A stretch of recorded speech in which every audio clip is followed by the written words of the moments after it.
年关要到啊，台南市议员蔡洪全结合真侪民间的善心企业，举办寒冬送暖的活动。20号下午，伫个东区的服务处来发送，包括东区的区长严仁通、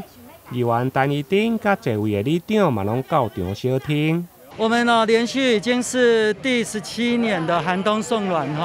没有中断。那这次也感谢非常多的企业的帮忙啊，有我们这个宣华工业，有我们大必家企业，有我们很多的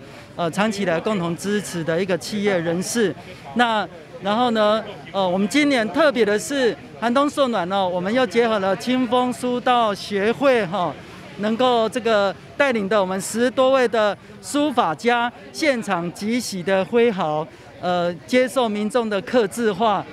现场呢马上可以索取这要感谢我们赖清美赖老师这样的无私的奉献，那能够在这寒冬的时候，不仅是带来温暖，那也带来喜气，也带来未来这个城市的一个共同的努力愿景跟希望那在这边再次的也欢迎各位乡亲，这2天在崇明路111号我们现场即席的送给我们的春联书法的春联请大家一起共同来哦。议员蔡洪全表示，寒冬送暖的活动今年已经迈入第17档。捐赠的物资包括有白米、泡面、饼甲盐等。